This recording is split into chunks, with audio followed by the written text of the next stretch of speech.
What do you do when the thing that you didn't ask for happens in your life in the shifting seasons?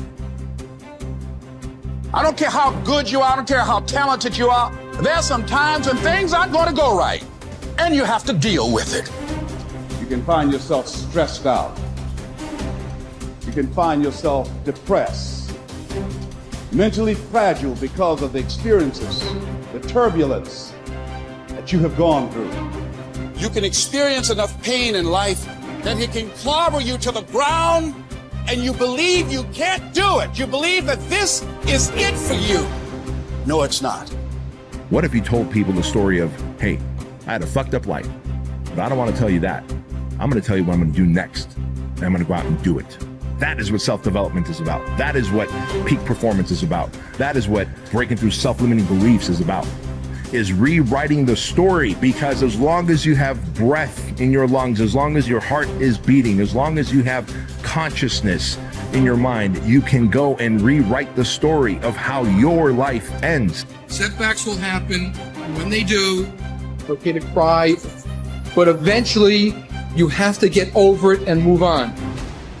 It is good to be uncomfortable. I've never met anybody who was terribly creative or gifted or strong in leadership who was also comfortable. It's always those people who say, is there not a cause? Those exceptional people who are uncomfortable with the times and rise to the challenge because they refuse to allow the chaos around them to determine the conqueror within them. People who resist the toll to go down and stand fiercely in spite of opposition and say, I'm going to do it anyway. Forget all your problems. Everyone has the same problems. It's our solutions to those problems that make us different. Do you have the courage to get what you want? It takes courage to achieve your goals, man. It's easy to give up. It's easy to look at these people and make excuses as to why they can do what you can't. You have everything you need to achieve anything. Our great problem is not that we feel that we are powerless, but that deep down inside we feel that we are powerful beyond measure.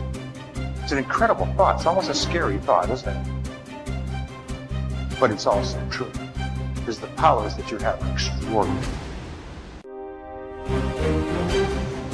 Have faith like a child. Adults are too skeptical.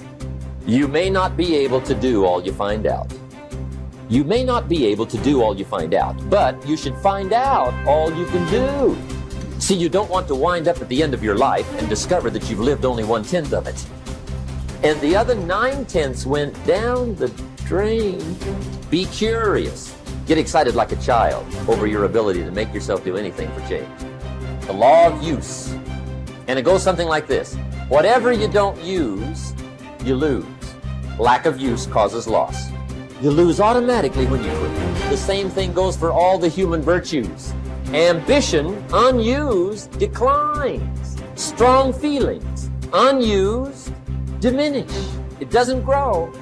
Faith, unused, decreases. It's a law. Today, unused is lost. A talent unused is lost. An ability unused is lost. So here's one of the key expressions of the evening. Take a new inventory of yourself. Starting tomorrow, new project. Take a new inventory and make sure that all of your talent and ability and mentality and ingenuity and vitality and strong feelings, faith, courage, make sure that all you've got's being used. Otherwise, you lose. Repetition, repetition, repetition. Go over it. And if you repeat it, go over it, sure enough, someday, some mysterious day, the idea takes root, starts to grow, and shows up in your personality and your lifestyle. I don't care where you come from. I don't care where you were raised. I don't care what color you are. I don't care what gender you are. I don't care about any of that If you invest in yourself consistently, if you do the work consistently, 1 + 1 is always going to equal 2. 10 years of motherfucking work is going to pay off. Dig deep. Take accountability for your goals, dreams, and aspirations. Ain't nobody gonna give you nothing. Ain't nobody gonna give you nothing if you ain't working for it. And the reason why some of you can't get to that next level, we don't have enough stuff in you to push you to get through some of the hell you gotta go through. That house ain't gonna get you through that hell. That car ain't gonna get you through that hell.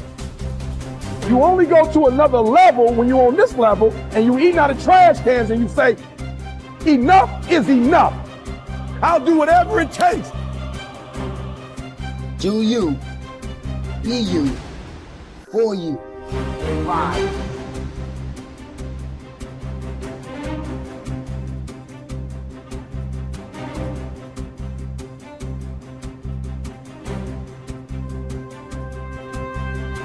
You should treat yourself like you're someone responsible for helping. And the first question is, well, why don't you? And the answer is, well, there's a lot wrong with you, you know?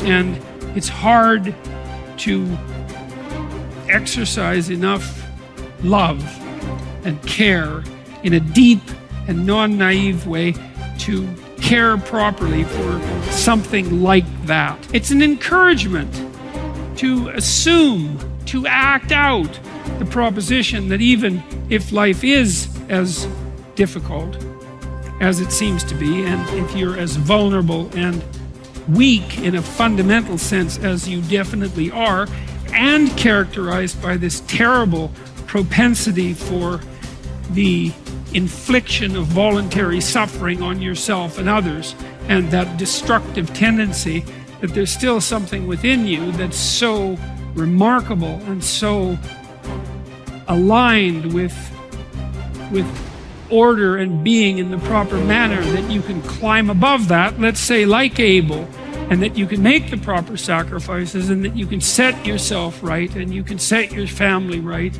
and you can set the world right, and that the mere possibility that that might occur, that that might be within the realm of potential, means that you have a moral obligation to exercise the responsibility to take care of yourself as if you're something that matters. And that if you did that properly, it might turn out that what you did would matter, that it would matter to you, that it would be meaningful in the way that things that matter are meaningful, and that it would matter to everyone around you. If you aim to be something you are not, you will always fail. Aim to be you. Aim to look and act and think like you.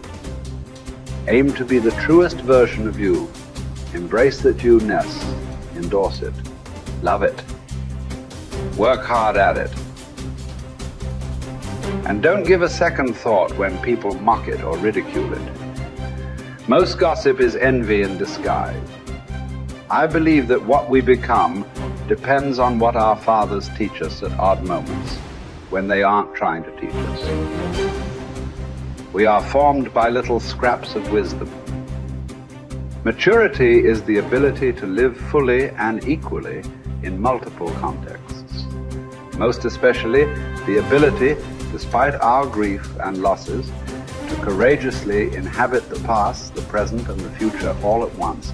The wisdom that comes from maturity is recognized through a disciplined refusal to choose between or isolate three powerful dynamics that form human identity. What has happened, what is happening now, and what is about to occur. Immaturity is shown by making false choices. Living only in the past, or only in the present, or only in the future, or even living only 2 out of the 3. Maturity is not a static arrived platform where life is viewed from a calm, untouched oasis of wisdom, but a living elemental frontier between what has happened, what is happening now, and the consequences of that past and present. First imagined and then lived into the waiting future. Maturity calls us to risk ourselves as much as immaturity, but for a bigger picture, a larger horizon, for a powerfully generous outward incarnation of our inward qualities, and not for gains that make us smaller, even in the winning. People say that what we're all seeking is a meaningful life. I don't think that's what we're really seeking.